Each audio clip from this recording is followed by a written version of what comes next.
Bismillahirrahmanirrahim. Assalamualaikum warahmatullahi wabarakatuh. Alhamdulillahirrabbilalamin. Wassalatu wassalamu ala rasulillah. Senang sekali berjumpa kembali di channel Donditan dan Geram Mualaf Jakarta. Pada hari ini saya bersama dengan seorang ukhti ya. Assalamualaikum. Waalaikumsalam. Panggilannya Aisyah. Aisyah. Masya Allah. Aisyah ini adalah seorang mualaf yang fresh berarti ini ya. Belum sumur jagung berarti. Belum. Bersyahadat bulan?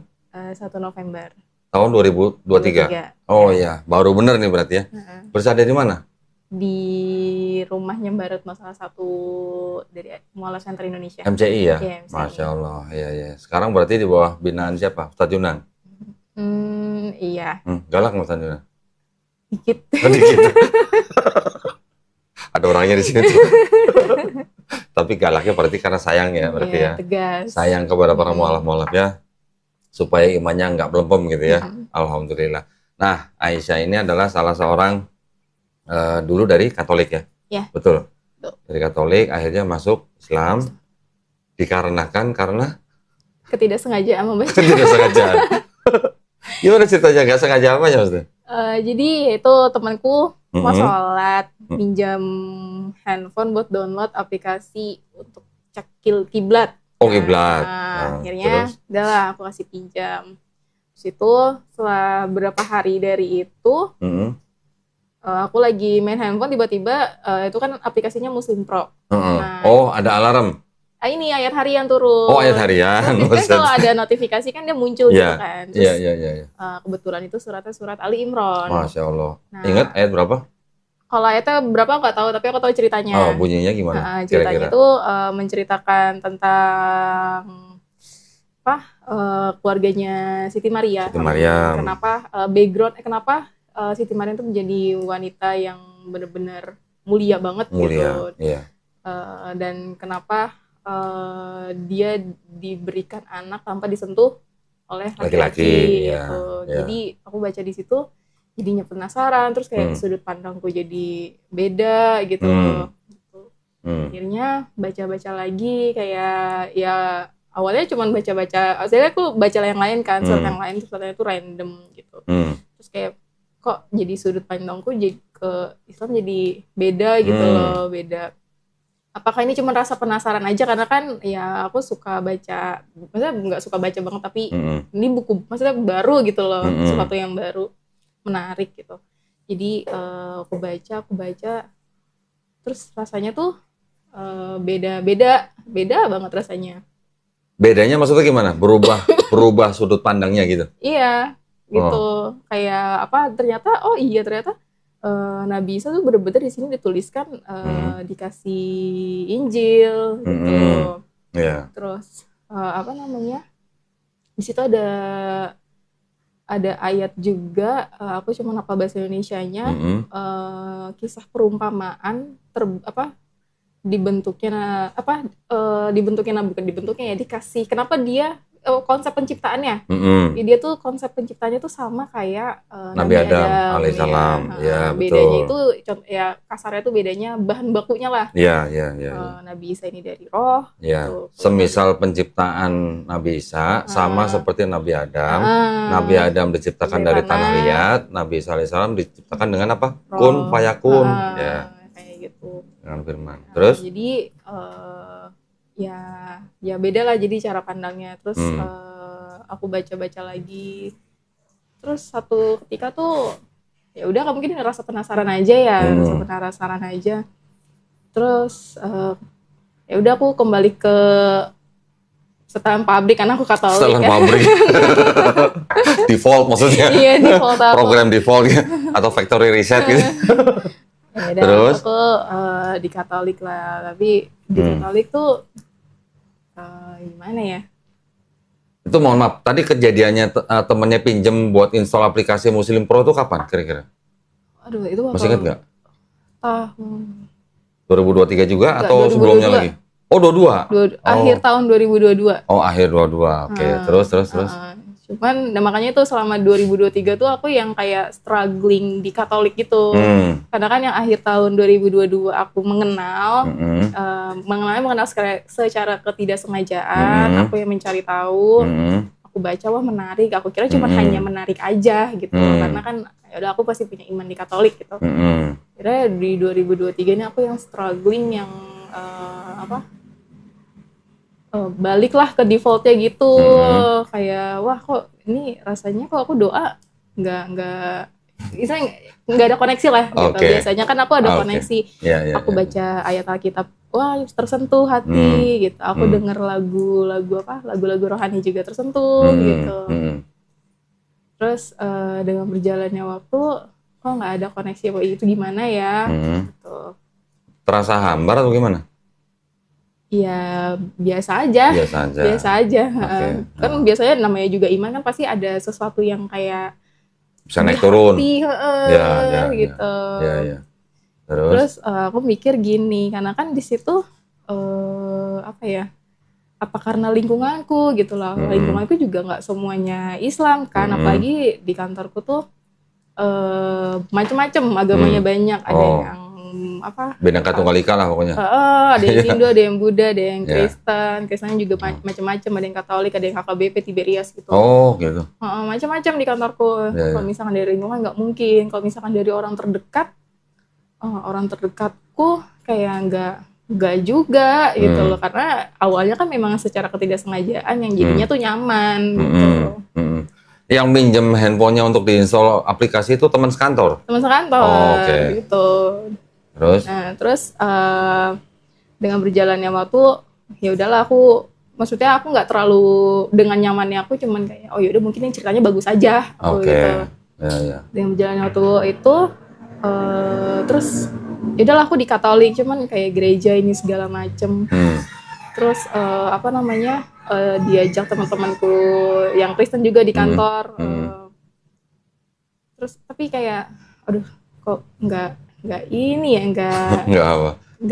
nggak ada koneksi aku sama Tuhan ya gitu ya. Apa karena aku terlalu larut karena nggak ibadah gitu di gereja. Jadi gara-gara setelah dapat ayat yang di aplikasi itu terus mulai berkurang gitu ibadahnya? Iya, nggak berkurang, cuman kan intensitas seperti biasanya tuh berkurang dikit lah gitu. Tapi dibilang masih yang kayak tiap minggu ya masih gitu. Yang biasanya kadang tiap malam baca Alkitab ya baca Alkitab, walaupun cuma kayak satu kalimat gitu. Terus pokoknya rasanya beda, terus kayak aku kenapa sih gitu. Pokoknya segala cara strugglingnya aku, gimana caranya aku bisa ngebalikin iman aku gitu. Karena ya pertama kan kalau memang ini karena hanya penasaran kan bakal berat di aku gitu. Kalau misalkan aku tiba-tiba pindah, cuma rasa penasaran terus wah ternyata tempatku bukan di Islam gitu kan, berat kan ternyata gitu. Berapa lama Aisyah ngalamin seperti itu? Berapa lamanya? Ada setahun? Ada setahun. Tapi dari setahun nih, dari kejadian ini semua ya kok. Selama aku sekolah gitu, itu aku kan kalau di gereja itu ada namanya OMK. Apa tuh? Orang Muda Katolik. Ya, kalau di Islam remaja masjid lah. Iya. Nah itu tuh aku berusaha buat gabung lah sama mereka di gereja, yang tiap minggu tuh ada main bulu tangkis, terus gabung, cuman macam kegiatan lah gitu ya. Kegiatan anak muda. Tapi aku tuh main sama mereka tuh gak nyambung. Gitu. Nggak tahu ya, kalau ditanya, aku cerita sama temanku kayak kenapa sih emang butuh temen yang kayak gimana? Nggak tahu gitu loh. Nggak tahu kenapa. Itu tuh berkali-kali aku coba. Karena ya aku pengen, maksudnya gini, aku nggak muluk-muluk pengen punya pasangan yang seiman. Setidaknya tuh aku punya temen. Bahkan aku 3 tahun sekolah di sekolah Katolik. Temanku, istilahnya sahabatku lah. 10 tahun sampai sekarang tuh Islam di sekolah gitu. itu. Gitu. Sahabat itu ya? Bener-bener dari masuk sekolah sampai sekarang tuh temennya sama yang Islam. Padahal itu sekolah Katolik. Dan aku juga punya temen, tapi lah aku cari temen di gereja, kayak di kampus itu ikut himpunan rohani Kristen. Kayak aku tuh memaksakan diri gitu loh. Apakah emang sifat aku yang introvert, nggak bisa bersosialisasi, tapi kayak aku mencoba untuk melunak, mencair, bisa masuk dengan obrolan mereka. Tapi aku tuh ngerasanya wah kayak nggak bukan di sini bukan karena agama ya, mungkin perkumpulan orang-orang ini nggak bisa gitu. Jadi sebenarnya dari semenjak Aisyah sekolah itu sebenarnya sudah ada kayak semacam tidak ada chemistry-nya gitu ya? Chemistry, berteman gitu loh. Okay. Pertemanan lah, aku mencari pertemanan gitu. Gak ada. Bahkan kalau ikut kayak latihan kur gini segala macam. Oh pernah jadi penyanyi kur juga? Iya. Oh, suaranya bagus kalau gitu dong. Juga sih. Terus suara berapa? kadang alto, kadang sopran. Wede, berarti keren dong ini dong. Nggak mau main piano di gereja? Nggak bisa. Nggak bisa main piano. Terus udah cuma perasaan aku aja kali ya kalau aku nggak bisa bergabung main sama mereka. Tapi nggak semuanya sih, kadang ada, tapi ya bisa main sama aku cuma beberapa cowok doang udah. Oke. Itu. Nah terus itu setelah merasa ada pergulatan seperti itu, Ari gimana ceritanya bisa ketemu dengan MCI? Nah, sebenarnya ini meluruskan aja ya. Oh, meluruskan. Ada yang bengkok ya? Iya. Kayak gini. Jadi gimana? Sebelum ke MCI itu aku sudah mantap dengan pilihanku. Ke Islam? Ya. Oke, terus? Karena pertama aku ini mualaf, satu pun teman gak ada yang tahu. Bersahadat sendiri atau gimana? Iya, aku memutuskan aku mantap dengan pilihanku. Terus aku datang ke MCI itu nggak ada yang tahu. Oke. Nggak ada yang tahu. Teman kantor yang minjem handphone waktu itu nggak tahu juga? Nggak tahu. Oh gitu. Karena bahkan sahabatku yang udah 10 tahun lebih aja. Itu juga nggak tahu? Nggak tahu. Oh alah. Terus? Tapi sampai detik ini nggak tahu. Gitu. Oh, sampai sekarang dia belum tahu? Belum tahu. Kalau Aisyah sudah muslim, teman yang minjem handphone juga belum tahu? Belum. Yang teman kantor itu belum tahu? Belum. Kenapa? Kok ya, nggak ngasih tahu kenapa? Nggak, aku paling males jadi buah bibir. Oh, oke. Habis ini jadi buah bibir nih. Terus? Jadi karena teman gak ada yang tahu gitu. Terus, aduh aku kemana? Aku nggak ada kenalan ustadz kan, apalagi nggak ada kenalan ustadz atau ustazah gitu yang paham sama agama. Gitu. Udahlah, aku browsing lah, nih ada nih yang Mualaf Center Indonesia. Oke, iya. Aku mencoba untuk nge-DM Instagram. Dan lucunya gini, aku tuh hari Minggu malam sebelum tidur aku baca Al-Quran. Wih, terjemahan. Terjemahan pasti. Kirain. Enggak ini terjemahan. Terus tidur, terus besok paginya bangun tuh jam 6. Aku nge-DM ke MCI. Kayak aku ceritain kondisiku, terus pokoknya ceritain kondisi, aku minta ketemu gini segala macam. Terus aku mandi lah, berangkat kerja, terus sampai di stasiun kereta, terus aku doa gini, ya Allah permudahkanlah hari ini. Padahal doa itu kan general ya, karena aku mau kerja, aktivitas gitu. Setelah doa dari itu tuh, langsung dibalas DM-nya dari MCI. Bener-bener kayak handphone tuh langsung getar. Terus kayak, udah langsung aku nangis kan, karena aku gampang nangis. Sedih, terharu kayak, ini dimudahkan banget gitu. Akhirnya hari Senin janjian, bisalah ketemu hari Rabunya.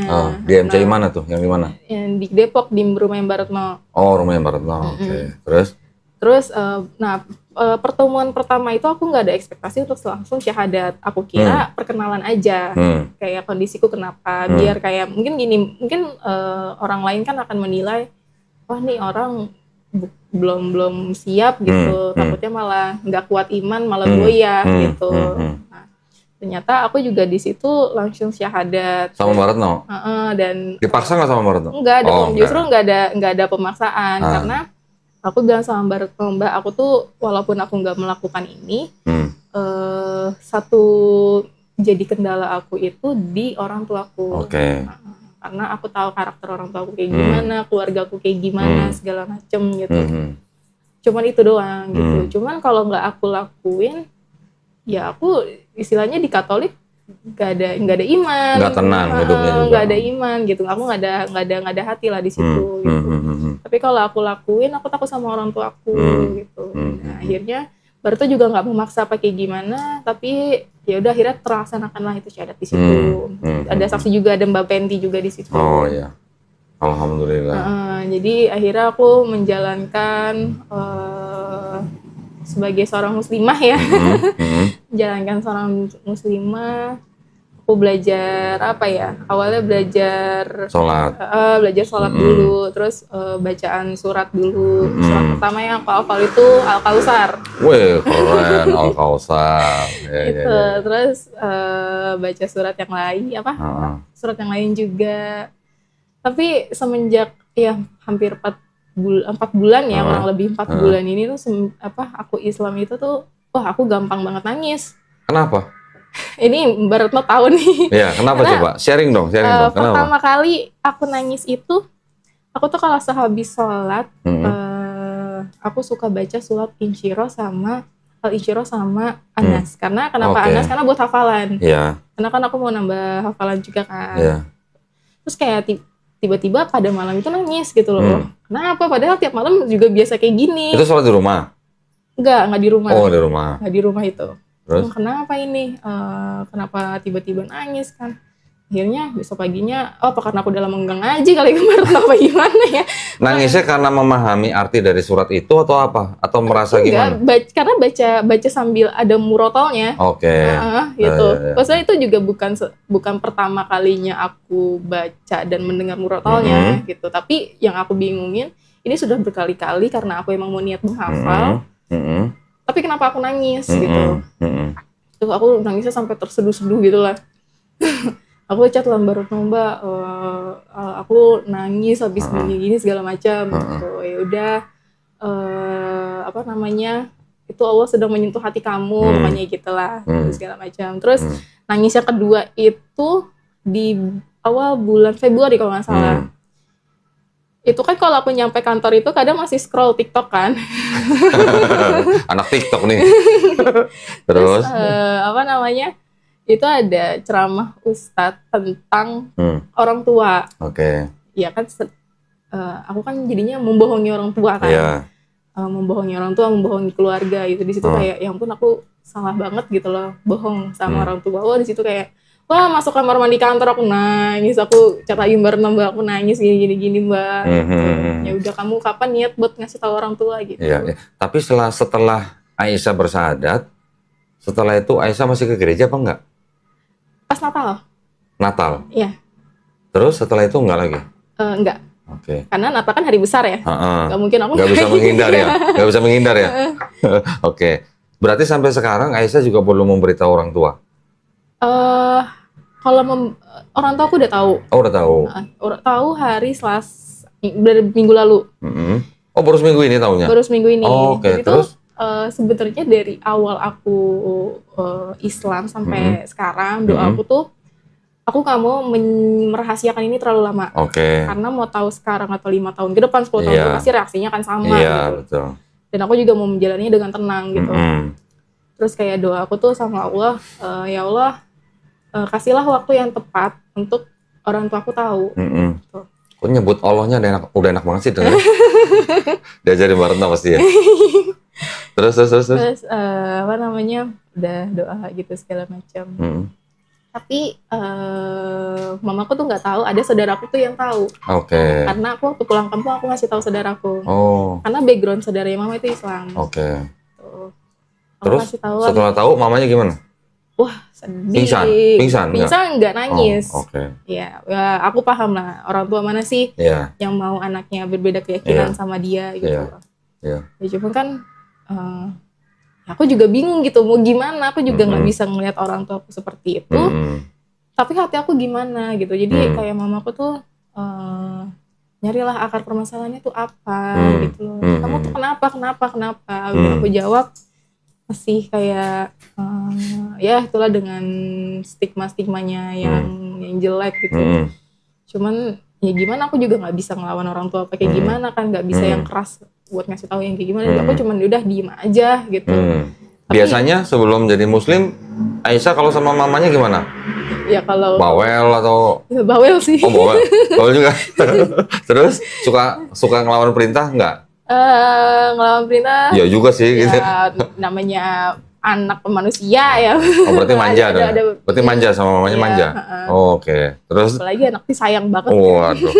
Anak paling disayang, murtad, gimana rasanya? Kita pasti bisa bayangin lah ya perasaan orang tua ya. Terus akhirnya gimana? Setelah tahu gimana? Iya, sedih sampai sekarang. Sampai sekarang masih. masih. Berarti baru 2 minggu ini. Seminggu. Oh, baru seminggu ini. Baru seminggu. Iya, seminggu. Pas banget seminggu ini. Iya. Terus selama seminggu ini gimana? Sholat di rumah bisa? Enggak. Oh, bisa? Enggak boleh? Enggak tahu ya, mungkin enggak boleh kali ya. tapi ya aku mengusahakan gimana caranya aku bisa beribadah aja gitu. Kayak aku yang keluar bilangnya mau ke sini, tapi ya benar gitu, aku mau ke Alfa tapi aku selingin buat habis ke Alfa sholat gitu. Ya nggak bohong lah ya, jamak gitu. Cuman nggak ngaku aja sholat gitu. Gitu. Belum berani sholat di rumah? Belum. Kira-kira kalau ketahuan mamanya sholat di rumah, kira-kira diapain? Mungkin kayaknya nggak diapa-apain ya, tapi pasti sedih. Cuman aku nggak bisa ngeliat orang tua sedih. Gitu ya. Bukan kita mau bikin orang tua sedih ya, tapi kalau istilahnya kita bisa sholat di rumah, itu akan jauh lebih baik. Kan kita jadi istilahnya gimana ya? Coba ini sekali-sekali deh. Kalau misalnya sampai orang tuanya berbuat sesuatu yang secara fisik menyakitkan atau membuat sakit Aisyah, ya nanti tinggal dibicarakan dan bisa diurus ke istilahnya ranah yang lebih tinggi gitu. Karena kalau sampai menyiksa, itu juga sudah melanggar hukum, ya. Sedangkan gini, mohon maaf nih, nanti bisa juga dikasih atau diberitahukan kepada orang tuanya bahwa setiap warga negara Indonesia itu dilindungi haknya untuk memeluk dan menjalankan agama dan keyakinannya masing-masing. Yang menjaga ini negara nih, bukan ustadz, bukan teman-teman nih. Yang menjaga adalah negara. Jadi orang tua manapun sebenarnya tidak boleh melarang anaknya, darah dagingnya untuk memilih agama tertentu yang diakui di Indonesia. Oke. Saya juga sering kedatangan tamu di sini, keluarga Muslim, anaknya mau murtad. Saya juga bilang ke orang tua yang Muslim juga sama seperti itu. Jadi sebelum melakukan tindakan sesuatu yang mungkin nanti bisa melanggar hukum, kita harus tahu dulu ada hukum apa di Indonesia gitu, ya. Nanti pelan-pelan bisa dikasih tahu ke orang tuanya. Itu ada di Undang-Undang Dasar 1945 nomor pasal 29. Nanti boleh dicatat, boleh dicek, boleh di copy, kasih tahu mamanya, ya. Gini, jadi kalau orang tua ini kan kita paham, orang tua yang membesarkan, yang melahirkan kita, yang membesarkan kita, yang menyekolahkan kita, istilahnya ya. Kok giliran sudah besar berbeda agama dengan agama yang dianut oleh orang tua. Bahkan banyak orang tua bilang begini, kamu udah dilahirin, udah disekolahin, udah dikasih makan, gede, keluar dari agama orang tua. Loh, man, emang ada agama orang tua? Gak ada. Artinya orang tua menganut agama tertentu itu bukan istilahnya apa ya, boleh melarang orang untuk memeluk agama lain karena ada aturannya dalam negara gitu. Ustadz Yunan kan juga pengacara tuh, bisa ditanyakan begitu, ya. Jadi berbeda agama atau keyakinan itu tidak harus keluarga berpecah, enggak. Masih ada banyak kok keluarga-keluarga yang dalam satu keluarga, bukan suami istri nih ya, anak-anak ini berbeda keyakinan, nggak apa-apa, banyak yang masih begitu. Nah, cuman Aisyah tahu nggak? Sebenarnya Aisyah dulu pada waktu lahir itu Muslim. Tahu nggak? Kenapa itu? Tahu nggak Muslim artinya apa? Apa? Orang yang berserah diri hanya kepada satu pencipta. Muslim orangnya. Islam artinya apa? Berserah diri kepada sang pencipta. Bisa berserah diri, bisa damai, bisa selamat, bisa patuh, taat, tunduk gitu, kepada sang pencipta kita, ya. Islam adalah ajarannya, Muslim adalah orangnya. Muslim adalah orang yang berislam gitu. Jadi pada waktu bayi bisa apa? Kan nggak bisa apa-apa. Nangis doang, kalau lapar nangis, kalau mau buang air tinggal buang air besar, ya kan? Jadi bayi itu sebenarnya juga fitrahnya adalah Muslim. Muslim adalah orang yang berserah diri kepada penciptanya. Oke lah dia dirawat sama orang tuanya, karena kan orang tuanya melahirkannya. Tapi ketika bayi itu nanti besar, dia mendengar soal Islam, dia menerima Islam, dan sampai dia masuk Islam, artinya orang itu sebenarnya bukan pindah agama. Tapi orang itu kembali ke fitrahnya. Fitrah tahu ya? Nature-nya seorang manusia itu begitu. Manusia hanya bisa berserah diri kepada sang pencipta. Gitu. Yang menciptakan kita kan Allah Subhanahu wa Ta'ala.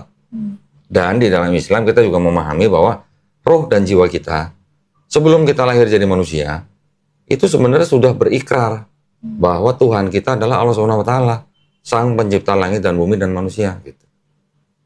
Ketika kita menjadi manusia itu kita udah dilupakan, istilahnya sudah di wipe out gitulah. Kalau hard disk sudah di wipe out, ini kan anak IT ini masih tahu nih, ya kan? Kalau hard disk ini udah di wipe out gitu, kita udah nggak inget itu. ketika Aisyah kemarin berikrar di MCI atau dengan Mbak Retno, itu sebenarnya Aisyah sedang berikrar ulang. Itu di Islam gitu. Dan alhamdulillahnya ketika Aisyah bersyahadat kemarin, itu sebenarnya dosanya Aisyah yang dilakukan dari akil balik sampai bersyahadat, insya Allah udah dihapuskan. Tetapi kebaikannya Aisyah dari akil balik sampai bersyahadat tetap dihitung sebagai pahala kebaikan. Adilnya Allah SWT begitu tuh. Nah, terus setelah menjadi sekarang dengan keadaan orang tua sudah tahu nih, diusahakan kalau Aisyah sebelumnya dengan mamanya nih sudah sayang dan hormat kepada mamanya, semenjak sekarang orang tua sudah tahu, Aisyah harus bisa memperlihatkan akhlak seorang muslim yang mana harus bisa lebih sayang, harus bisa lebih hormat kepada orang tua. Kasih tahu mamanya bahwa di dalam Islam kita diajarkan untuk menghormati ibu 3 kali kadarnya lebih tinggi daripada menghormati ayah. Sampai begitu. Ya, kasih tahu mamanya, nggak boleh manja lagi kalau kan udah kerja nih ceritanya nih. Manjanya dalam arti yang normal gitulah ya. Harus bisa mengambil hati orang tua dengan apa? Dengan akhlak Islam. Gitu ya. Kalau sekarang mungkin masih melihat mamanya nangis atau sedih atau marah, oke lah, itu kita paham lah perasaan orang tua lah. Tapi itu kan sementara lah. Yang jelas, Aisyah di rumah harus bisa memperlihatkan kepada kedua orang tua Aisyah bahwa setelah Aisyah menjadi seorang muslim, lebih baik daripada Aisyah yang dulu gitu. Itu tantangan buat kita. Ya. Nah, mudah-mudahan nanti di rumah boleh sholat lah. Cobain aja dulu, reaksinya gimana gitu ya. Kalaupun sampai nggak bisa, ya misalnya mau sholat di luar rumah, yang bisa boleh, yang nggak bisa. Kalaupun sampai terpaksa gitu ya, boleh kok sholat sambil tidur. Belajarin ya, wudhu dengan tayamum, kemudian sholat seperti orang sakit. Ini kalau misalnya Aisyah udah cobain sholat terus dijenggut atau dibuka mukenanya sampai diseret-seret nih, sampai begitu, terus masih mau sholat lagi di rumah, ya dengan cara itu. Bisa dengan tiduran. Sholat seperti orang sakit yang hanya menggunakan gerakan kelopak mata gitu. Itu kalau sampai nggak bisa keluar rumah, ya. Tapi kalau masih bisa keluar rumah, sholat di luar, itu lebih baik. Gitu. Nah, ngomong-ngomong, setelah menjadi seorang muslim, gimana rasanya dibandingkan dengan yang sebelumnya? Apakah sudah ada ketenangan?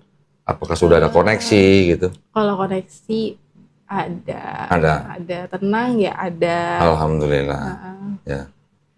Ya udah koneksi. Teman-teman belum ada yang tahu berarti? Sebenarnya dengan berjalannya waktu kan, kalau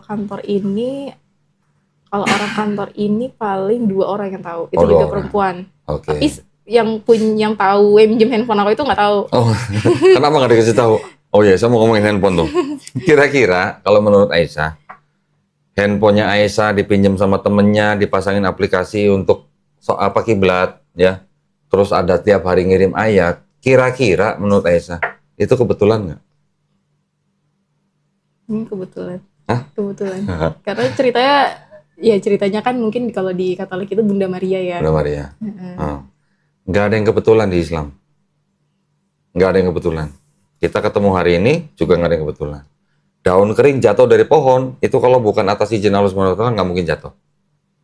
Jadi, handphonenya Aisyah dipinjam sama temennya, diinstallin aplikasi buat kiblat, sampai ada ayat-ayat Quran yang tiap hari kirim ke Aisyah, itu bukan kebetulan. Itu adalah caranya Allah SWT untuk memberikan hidayah kepada Aisyah. Dan Aisyah menjemput hidayah itu. Gitu. Ya. Perlu diperenungkan gitulah ya. Jadi Aisyah sebenarnya Aisyah adalah orang yang paling beruntung di muka bumi. Karena diberikan hidayah itu dan Aisyah menjemput hidayah. Hidayah itu kan memang sudah wajib disediakan oleh Allah SWT ya. Salah satunya adalah dengan Quran. Quran adalah memang hidayah yang disediakan buat orang-orang yang mau berpikir gitu. Nah, ternyata ayat-ayat itu dikirimkan ke Aisyah melalui aplikasi. Iya. Subhanallah gitu. Ya. Jadi kita harus bersyukur benar dari muslim. Menjadi seorang muslim itu adalah penghargaan tertinggi dari Allah SWT buat kita.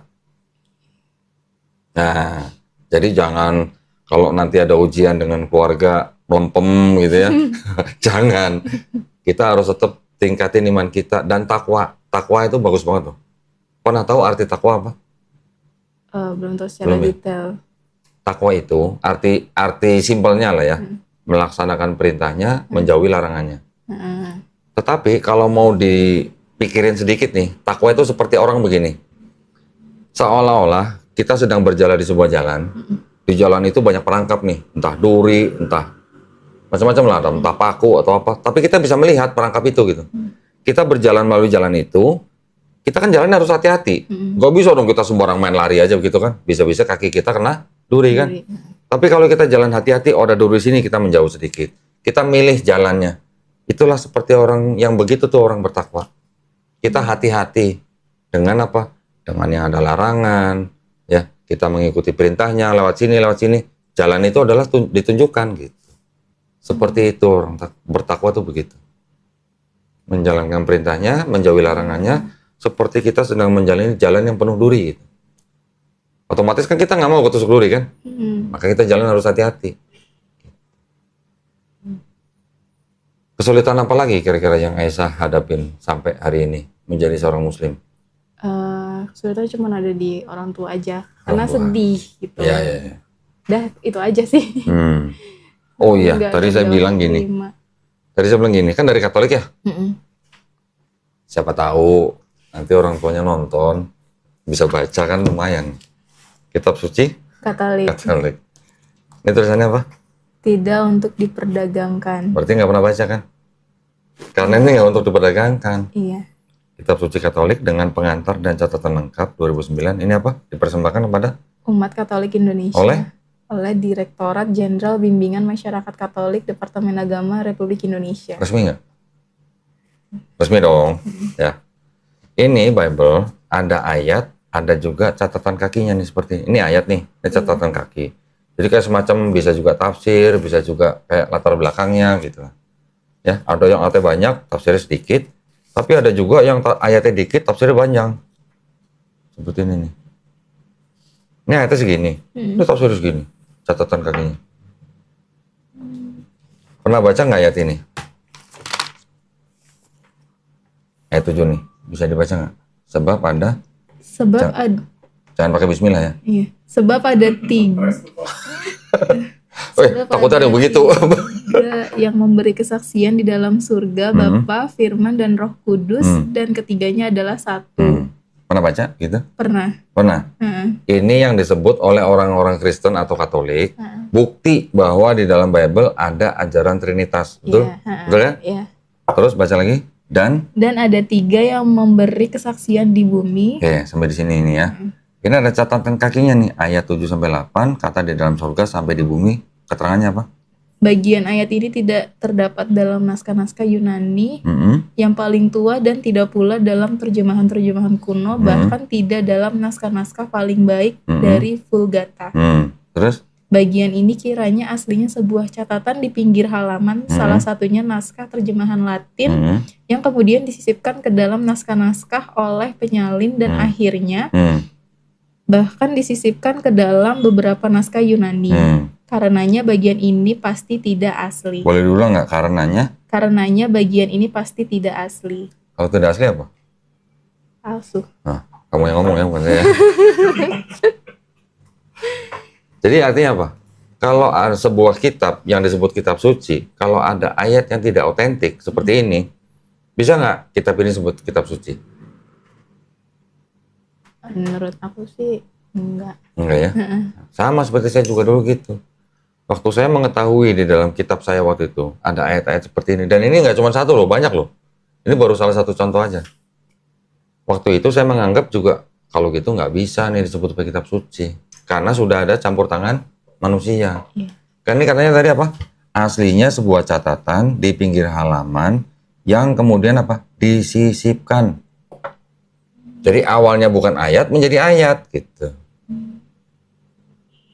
Nah, tapi tidak semuanya salah ya di sini ya. Tidak semua salah. Masih ada pesan-pesan atau ayat-ayat yang berkesesuaian dengan Al-Quran, masih ada. Pasti udah hafal dong surat Al-Ikhlas? Hafal. Hafal. Di sini ada ayat atau pesan ya Saya baca ini. Ulangan 6 ayat 4.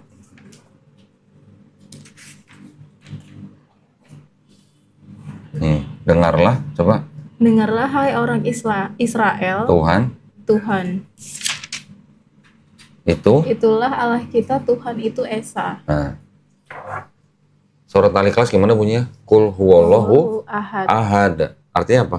Tuhan itu satu. Maha Esa. Ya kan Esa gitu. Ehad, ahad sama sebenarnya. Ahad bahasa Arab, ehad bahasa Ibrani. Ya. Kalau di sini bahasa Ibraninya gini. Shema Israel, Adonai Elohenu, Adonai Ehad. Gitu. Bahasa Arabnya di Quran yang di surat Al-Ikhlas, Qul huwallahu ahad. Baca lagi nih, di sini ada lagi. Jadi tidak semua di sini salah, masih ada yang benar. Tetapi nanti pada waktu masuk ke dalam konsep ketuhanan itu yang agak berbeda, gitu ya. Bilangan. Nih, 23, 19. Apa? Allah bukanlah manusia sehingga ia berdusta. Bukan anak manusia sehingga ia menyesal. Terus? Masakan ia berfirman dan tidak melakukannya. Atau berbicara dan tidak menepatinya. Kalau Allah bukan manusia, Allah bukan anak manusia, sama nggak dengan lam yalid walam yulad? Sama nggak? Mirip kan? Nah, gitu. Jadi, nanti saya kasih tahu bahwa selama ini kan tahu di dalam Katolik itu kan ada perjanjian lama, ada perjanjian baru kan? Perjanjian lama tuh punya siapa? Aslinya? Pasti nggak tahu. Enggak. Punya orang Yahudi. Punya orang Yahudi. Orang-orang Yahudi yang memegang hukum Taurat, mereka bilang hukum Taurat, itu mereka percaya bahwa Tuhan itu bukan manusia, bukan anak manusia, gitu. Ya. Terus ada lagi di sini. Ini buat ini aja ya, buat apa namanya, supaya Aisyah imannya lebih kuat gitu lah ya. Ada pesan begini nih. 3 ayat 6. Nih, coba. Bahwasanya aku Tuhan tidak berubah dan kamu Bani Yakub tidak akan lenyap. Aku Tuhan tidak berubah. Berarti kalau di bilangan sudah dibilang Tuhan bukan manusia, Tuhan bukan anak manusia, di sini Tuhan tidak berubah. Tiba-tiba di perjanjian baru Tuhan bisa berubah jadi Yesus gitu. Nyambung nggak kira-kira? Ya kan? Dulu kan mengimani dulu Yesus sebagai Tuhan kan. Di sini bilang Tuhan bukan manusia, Tuhan bukan anak manusia, Tuhan tidak berubah. Tiba-tiba jadi Yesus gitu. Kira-kira gimana? Nggak nyambung kan? Nah gitu. Ini memang ada kajian khususnya ya. Ini yang disebut dengan ilmu kristologi lah gitu ya. Tapi ini hanya dasar-dasarnya aja bahwa ternyata konsep ketuhanan dalam perjanjian lama dan konsep ketuhanan di perjanjian baru itu beda. Konsep keselamatannya juga beda. Di sini kalau mau selamat di perjanjian lama bertobat tuh gitu. Kalau nggak bertobat mati, yang berdosa itu yang mati gitu. Anak tidak bisa menanggung dosa ayahnya, ayah tidak bisa menanggung dosa anaknya, yang berdosa itu yang mati. Nah, itu perjanjian baru gimana? Dulu gimana ceritanya? Masih kan nggak? Caranya supaya selamat? Percaya, yakin dan percaya pasti ada keselamatan. Di dalam Tuhan Yesus. Yesus, Tuhan Yesus kan? Ya kan? Dengan percaya Yesus mati di atas kayu salib menebus dosa manusia, baru selamat, gitu kan? Sama nggak dengan perjanjian lama? Beda. Soalnya mereka bilangnya ini tuh penggenapan. Yang digenapi apa? Yang digenapi apa? Nubuat. Nah, ini orang Yahudi. Ini kitabnya orang Yahudi nih. Ini yang jadi perjanjian lama nih. Yang punya Yahudi, yang kitab ini yang punya orang Yahudi. Kalau ditanya, ada nggak nubuat buat Yesus di sini? Ini yang asli ini bahasa Ibrani itu.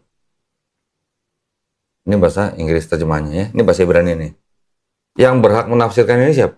Ya orang-orang Yahudi dong. Iya. Kalau ditanya, ada nggak nubuat Yesus di sini? Nggak ada, 0. bisa dibilang karena belum lahir gitu. Iya, tapi ternyata pernah mendengar nggak yang disebut nubuat Yesus di PL itu ayat apa? Pernah dengar nggak? Yesaya 9 ayat 6 pernah dengar? Apa tuh? Immanuel Yesaya 7:14. Yesaya 9 ayat 6, telah lahir seorang anak manusia, apa namanya? Nanti pemerintahan akan diberikan di atas pundaknya. Dia nanti disebut Raja Damai, Penasihat Ajaib, Allah yang Perkasa, Bapa yang Kekal. Pernah dengar? Belum? Belum sampai. Pernah dengar seorang perempuan muda nanti akan melahirkan seorang anak, dia nanti akan dinamakan Immanuel. Pernah dengar? Matius 1:23 lah. Anak darah tapi kalau Matius 1:23. Itu katanya menggenapi Yesaya 7:14. Orang Yahudi ditanya, bener nggak Yesaya 7:14 itu buat Yesus? Bukan. Itu buat anak keduanya Nabi Yesaya sendiri. Itu digenapi di Yesaya 8 ayat 3, anaknya Nabi Yesaya sendiri. Nah terus yang mengandung siapa tuh? Yang perempuan muda? Ya istrinya Nabi Yesaya. Siapa nama anaknya? Maher-Shalal-Hash-Baz. Ada di sini. Ya di sini juga ada. Tetapi oleh orang Yahudi itu adalah nubuat untuk anaknya Nabi Yesaya sendiri. Sedangkan orang Kristen bilang Yesaya 7:14 itu adalah nubuat untuk Yesus. Gitu. Nah, jadi ada satu kitab yang sama yang akhirnya menjadi perjanjian lama, tapi kemudian ditafsirkan berbeda oleh Kristen. Gitu. Sedangkan yang punya Yahudi, ya mereka bilang nggak ada buat Yesus di sini. Gitu. Kenapa bisa begitu? Karena ini sebelum menjadi perjanjian lama melalui sebuah kitab namanya ini Septuagint atau Septuaginta. Ini bahasa Ibrani diterjemahkan ke bahasa Yunani, diterjemahkan ke bahasa-bahasa lain termasuk bahasa Indonesia. Diaku oleh Kristen bahwa Yesus ini sudah dinubuatkan di perjanjian lama. Dari mana? Karena yang ini pada waktu diterjemahkan dari sini, ini sudah diresensi penerjemahannya. Diresensi artinya dirubah-rubah gitu lah. Yang merubah siapa? Ya bapak-bapak gereja Kristen. Gitu. Kapan ini jadi perjanjian lama? Abad keempat. 400 tahun setelah Yesus. Gitu. Baru tahu ya? Sian deh. Untung udah mualaf. Ya Bang ya? Untung udah mualaf ya. Alhamdulillah ya. Ya ini sih hanya pengetahuan aja ya. Ini hanya pengetahuan. Tapi yang tadi Aisyah baca, nah ini yang bukti.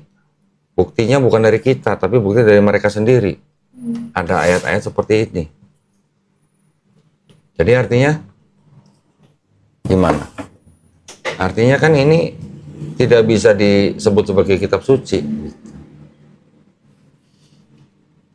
Ya. Nah, alhamdulillah juga sekarang Aisyah sudah berhijab. Mirip kayak Bunda Maria nggak? Mirip. Pernah ngeliat kan? Foto, lukisan Bunda Maria, semuanya pakai hijab kan? Iya. Kenapa Kristen Katolik nggak pakai hijab? Karena di sono panas gitu ya. Di sini juga panas. Betul kan? Padahal di Bible sendiri kan malah diperintahkan untuk menggunakan hijab. Mau baca? Mau baca nggak? Ayatnya.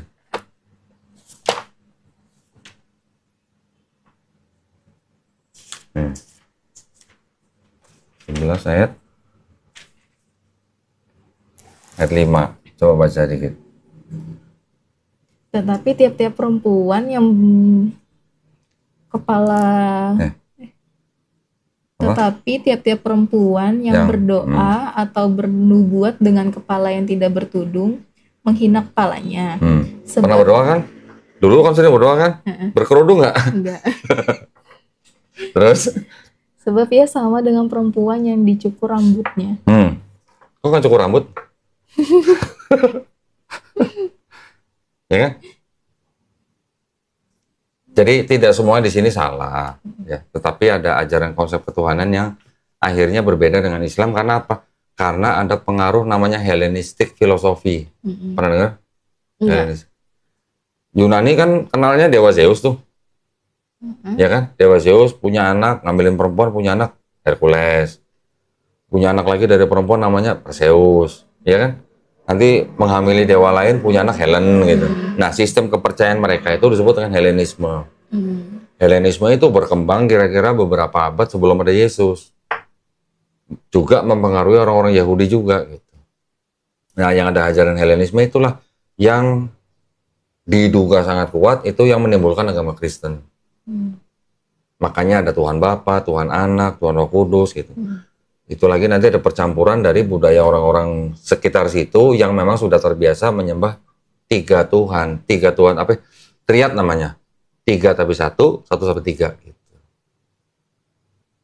Ya, nanti pelan-pelan ajarin ibunya, ajarin ayahnya, hanya menyampaikan saja ya, walaupun hanya 1 ayat. Contoh tadi surat Al-Ikhlas bisa disampaikan gitu. Gimana ya? Udah berani belum? Sebenarnya gini sih, sama mama itu aku bilang, ma aku tuh enggak justru aku nggak meninggalkan Yesus, aku gitu. Justru aku mengikuti ajarannya. Betul. Terus mama bilang, kamu tuh terlalu mencari tahu gitu loh. Maksudnya terlalu kritis lah gini segala macam. Terus aku giniin ke mama tahu nggak ada hukum Taurat yang isinya tuh kasihilah Tuhan Allahmu dengan segenap hatimu dan dengan segenap akal budimu. Betul. Gitu. Padahal kalau definisi akal budi dengan hati itu kan atau iman itu kan bertolak belakang kan. Nah, karena aku pakai ya itu gitu. Cuman mama yang belum bisa menerima. Mungkin juga karena orang tua atau teman-teman ya secara umum ya, teman-teman Kristen memang kebanyakan hanya mendengar ayat-ayat pilihan saja. Tapi kalau kita perhatikan ceritanya Yesus di dalam Bible, dari 4 gospel ya, Matius sampai Yohanes, pernah dengar Yesus makan babi? Enggak. Nggak pernah. Yesus doanya gimana? Bersujud. Bersujud. Yesus sunat nggak? Oh, nggak tahu. Ada di Lukas. 8 hari Yesus sudah disunat. Oke. Kalau kita baca ceritanya, Yesus mati di kafanin nggak? Iya. Bukan masuk peti? Iya, pakai kafan. Kafan? Iya. Yesus puasa nggak? Puasa. Nah sekarang umat beragama apa yang berpuasa, mati di kafanin, nggak makan babi, sunat, doanya sujud, agama apa? Islam atau Kristen? Ya, kan kita masih bisa melihat nih. Umat beragama apa yang nggak makan babi, puasa sebulan, doanya sujud, mati dikafanin, ya kan? Nggak makan babi. Apalagi? Sunat. Nah itulah kira-kira 5 itulah. Agama apa kira-kira? Islam. Nah Kristen gimana? Mati masuk peti. Iya. Sebagian besar masih makan babi. Iya. Ya kan? Nggak puasa, ada sebagian yang puasa ada. 40 hari, ini justru lagi masa prapaskah kan? Ya, sebelum Paskah. Apakah semua Kristen puasa? Belum tentu lah ya, ada sebagian lah ya. Jadi artinya kan tidak menjadi kewajiban semua Kristen gitu loh. Ya kan? Terus apa lagi? Sunat gimana? Mungkin ada yang sunat, tapi bukan karena agamanya, tapi karena kesehatan, sama seperti gue dulu. Gue sunat karena kesehatan gitu, bukan karena ikut Yesus gitu. Ya. Terus apa lagi? Doanya sujud nggak kalau Kristen? Di gereja sujud? Ada bersujud. Ada yang bersujud? Apakah semuanya Kristen bersujud? Ada sebagian. Jadi artinya, yang menjadi pengikut Yesus sebenarnya siapa? Yang menjadi pengikut sejatinya Yesus gitu. Islam. Ya kan? Nah, sekarang ajaran Yesus. Nah, ini ya, ini kita bilang ajaran nih. Ajaran Yesus di 4 gospel. Kalau mau masuk kerajaan surga, mesti gimana? Ajaran Yesus. Pernah baca? Supaya masuk kerajaan surga, harus bagaimana? Harus melewati dia. Melewati siapa? Melewati, kamu tidak bisa, kata-katanya bisa menuju ke Bapakku. Oh, akulah jalan. Yohanes 14:6. Akulah jalan dan kehidupan dan kebenaran. Tidak ada yang mencapai Bapa kecuali melalui aku. Iya itu. Mau nyembah jalan atau mau nyembah tujuan? Kalau mau nyembah jalan, kenapa nggak sekalian nyembah jalan Sudirman gitu misalnya? Kan hanya jalan. Semua nabi-nabi ya jalan gitu. Tapi tujuannya siapa? Kalau tidak ada yang mencapai atau sampai kepada Bapa kecuali melalui aku. Berarti tujuannya siapa? Bapak kan? Tujuannya. Yesus jalannya. Nabi Musa jalan bukan? Bukan sampai ke... Iya. Nabi Musa juga jalan kan? Iya. Nabi-nabi yang lain juga jalan kan? Semua nabi-nabi menunjukkan jalan. Mau selamat nih jalannya. Gitu. Betul kan? Pernah baca ini nggak? Matius 18 ayat 3. Lalu berkata, aku Apa? aku kecil dan Bukan kecil. Ayat 3 nih.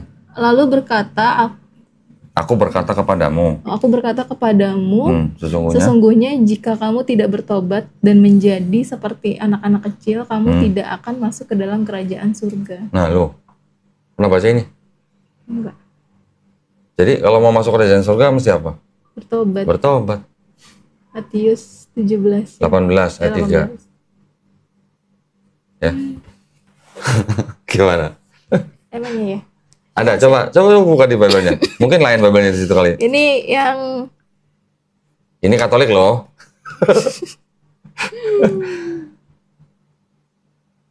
Nih, nanti ada lagi nih.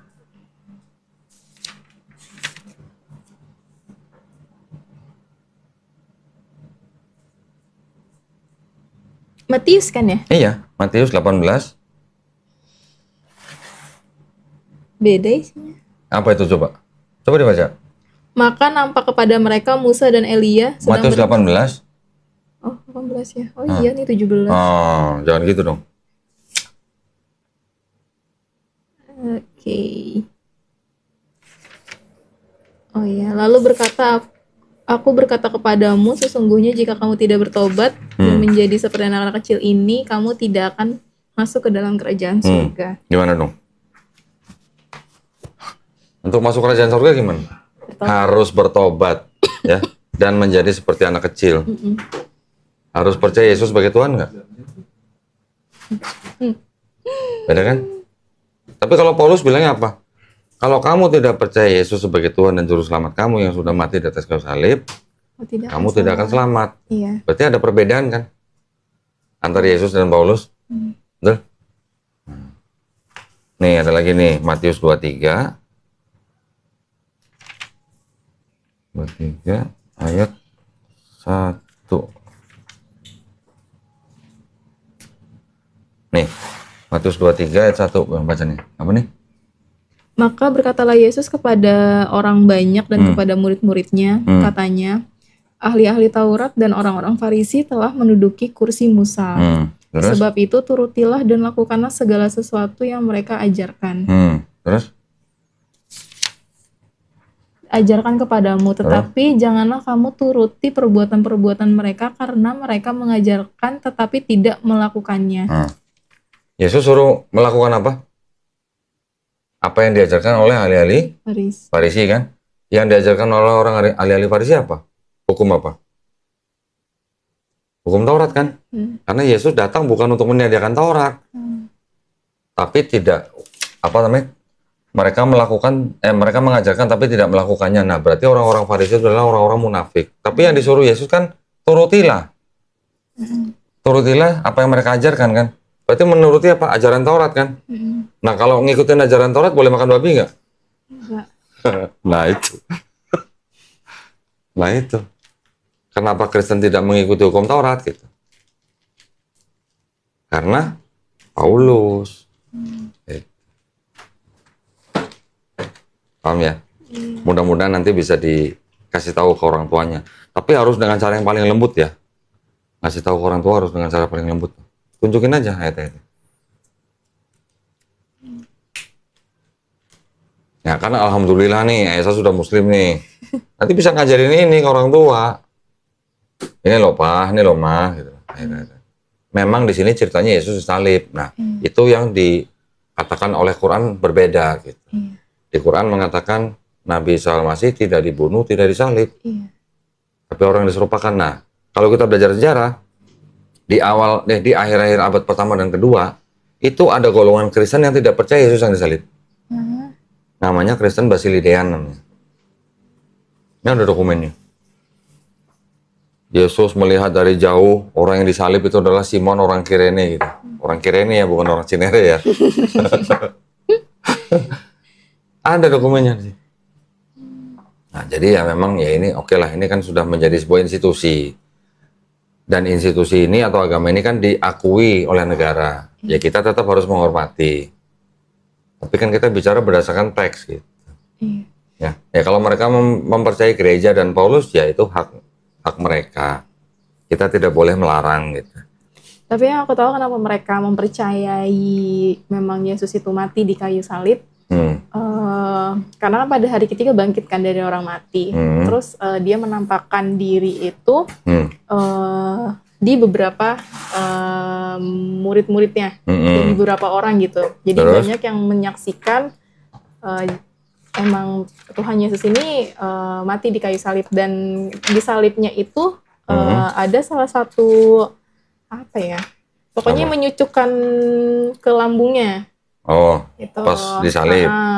Nah, jadi pas dia, mungkin kasarnya gini, mungkin pas Tuhan Yesus nyamperin orangnya nih, kamu lihat. Oh, Thomas. Ya, Thomas. Ya Tuhanku, ya Allahku gitu ya.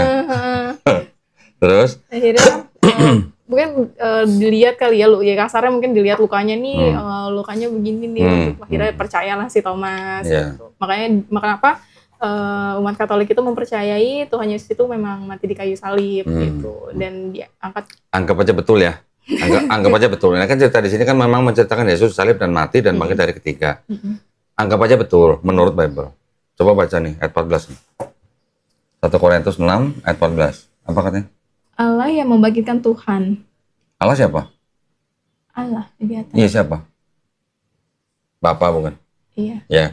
Tuhan di sini siapa? Tuhan Yesus kan? Yesus. Allah membangkitkan Tuhan. Tuhan nggak bisa bangkit sendiri gitu.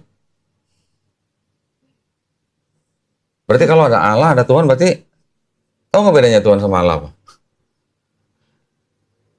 Ada bedanya apa emang sama aja? Ada bedanya. Kalau menurut Kamus Besar Bahasa Indonesia, ada bedanya. Tapi kalau menurut orang Kristen, masih ingat dong, pasti sering baca kan ada Allah, ada Tuhan kan. Di sini ada Allah, ada Tuhan. Apa bedanya kira-kira? Allah, mungkin Allah itu kedudukan tinggi kali ya. Terus yang di sorga. Tuhan itu? Mungkin di bawahnya dia. Sesembahan bukan Tuhan? Sesembahan kan? Maha kuasa nggak Tuhan yang di bawah? Iya. Hah? Kok mati nggak bisa bangkit sendiri? Kok dibangkitkan? Ini kalau Allah membangkitkan Tuhan berarti bangkit sendiri atau dibangkitkan? Dibangkitkan. Bangkitkan. Bentar lagi di sini. Bisa.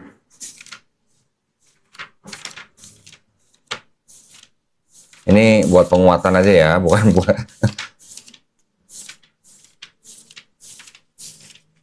Lima, 30. Coba cari 30 nih. Allah nenek moyang kita telah membangkitkan Yesus yang kamu gantungkan di kayu salib dan kamu bunuh. Berarti kalau begini, baca begini berarti Yesus bangkit sendiri atau dibangkitkan? Dibangkitkan. Dibangkitkan. Berdasarkan teks loh ya. Bukan berdasarkan asumsi saya kan. Kalau Yesus Tuhan, masa dia nggak bisa bangkit sendiri sih? Gitu ya. Paham kan maksudnya kan? Kalaupun itu benar, Yesus salib, ya, masa dia nggak bisa bangkit sendiri? Kalau dia nggak bisa bangkit sendiri, berarti ada kuasa yang lebih tinggi dari dia kan? Iya. Itu maksudnya. Berarti apakah setara Yesus dengan Bapa? Enggak. Tidak setara. Apakah ada Tuhan yang bersekutu dengan pihak lain yang tidak setara dengan dia? Kira-kira? Tidak mungkin kan? Gitu. Ya ini sih pelajaran ringan lah ya, pelajaran ringan kristologi lah. Siapa tahu nanti bisa jadi bahan pembicaraan antara Aisyah dengan ibunya gitu. Ya mudah-mudahan nanti Aisyah dan ibunya suatu saat pasti bisa berbaikan atau nggak diomelin terus gitu ya. Ya, nah Aisyah juga perlu belajar sedikit-sedikit mengenai hal ini, karena ini juga bisa menjadi bahan dakwah Aisyah kepada orang tua. Gitu. Aisyah kan pasti pengen lihat orang tua, ya kan, ayah dan ibunya bersama-sama di akhirat kan. Kalau pengen, diusahakan mendakwai orang tuanya. Tapi kalau mereka tidak mau menerima, ya sudah stop. Yang penting sudah menyampaikan, gitu kan, walaupun hanya satu ayat. Tidak mau, tidak ada paksaan gitu. Sama seperti Mbak Retno tidak pernah memaksa Aisyah untuk masuk Islam. Gitu. Ada yang mau ditanya? Menurut Ko Dondi, untuk pandangan umat Kristen,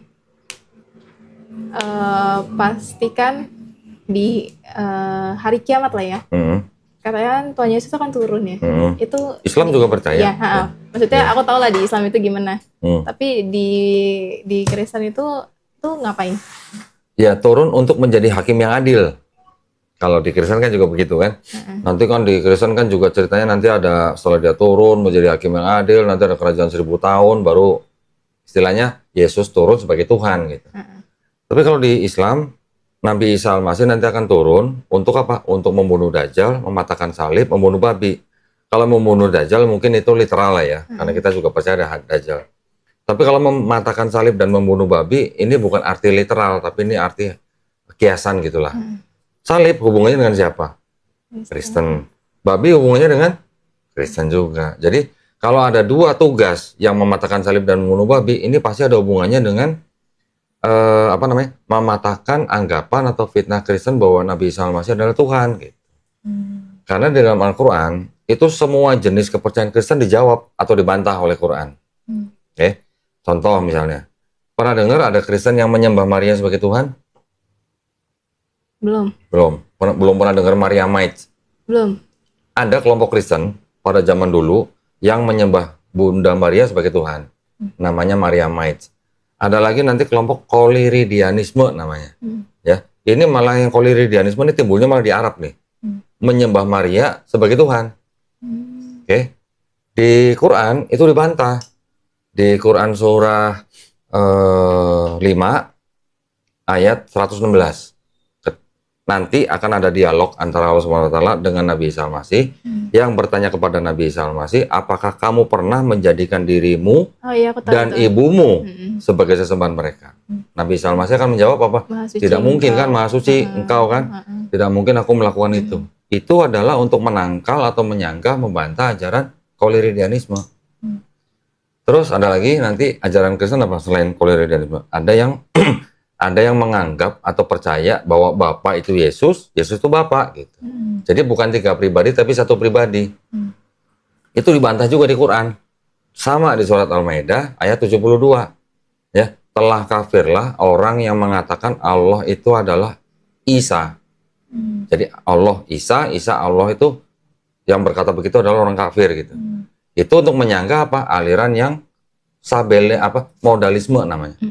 Modalisme itu nanti ada turunan monarkianisme dan sabelianisme. Mereka percaya Bapa itu Allah itu Bapa gitu. Allah itu Yesus itu Allah. 1 pribadi, bukan 3 pribadi. Nah, yang 3 pribadi kan yang Trinitarianisme, Katolik Trinitarianisme. Itu dibantah juga di Quran. Di surat yang sama, ayat yang ke-73. Beda 1 ayat tadi yang barusan. Telah kafirlah orang yang mengatakan Allah Subhanahu wa taala salah satu dari 3 gitu. Ya kan? Trinitas kan 3 pribadi. Kalau yang mengatakan Allah Subhanahu wa taala adalah salah satu dari 3, kafir gitu. Udah dijawab semua, itu semua jenis pemahaman Kristen udah dijawab. Gitu. Ya. Mudah-mudahan menjawab ya pertanyaannya. Terjawab kan. Ada lagi? Pas baca sendiri juga. Oh iya. Nah, pasti ingat. Karena kekristenan bukan cuma Katolik loh, banyak banget.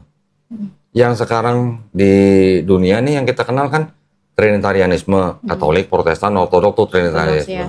Nanti ada Unitarianisme, ya, contohnya Saksi Yehova. Mereka tidak menganggap Yesus Tuhan gitu, ya. Kemudian ada lagi kelompok Oneness. Oneness ini yang penerus modalisme, yang dia bilang Bapa itu Yesus itu Bapa. Gitu. Mereka menolak Trinitas. 3 kelompok yang utama ini yang ada sekarang di Indonesia, di seluruh dunia. Belum lagi nanti ada Mormon. Belum lagi ada macam-macam, bahkan ada Kristen yang mempercayai Tuhannya 3. Pernah dengar nggak? Triteis. Ada. Saya pernah ketemu orang yang begitu. Bener Tuhan kami 3, bener. So what gitu loh. Ada yang begitu. Nah, jadi kita perlu berhati-hati, kita perlu mengetahui supaya apa? Supaya akidah kita terjaga.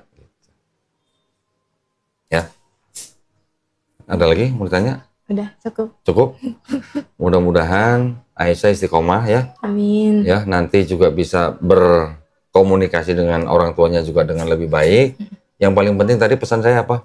Tunjukin akhlak Islam kepada orang tuanya. Ya. Berat gimana? Nggak berat sih. Jangan Ya, bilang insya berat, Allah. tapi insya Allah tunjukkan. Nah, menunjukkan akhlak Islam kepada orang tua dengan cara yang paling mudah. Jangan bilang atau gitu kalau diperintah sama orang tua. Misalnya, Aisyah, kamu tolong mama beneran apa? Jangan sampai sekali bilang atau gitu. Di Quran aja ada perintahnya. Iya. Ya kan? Pernah baca kan? Pernah. Nah, jadi jangan sampai kita menolak perintah orang tua selama perintah orang tua itu tidak untuk maksiat gitu. Oke. Selama perintahnya adalah perintah orang tua kepada anak yang wajar, minta dibantu atau minta tolong, kita harus bantu. Itu yang paling ringan gitu. Senyum, ya. Senyum kepada orang yang non-Islam aja itu ibadah. Atau bisa juga dikatakan dakwah. Apalagi senyum kepada orang tua. Jangan ngambek terus mukanya kalau depan mama. Iya lagi aku. Rayu mamanya, ambil hatinya. Yang penting ambil hatinya.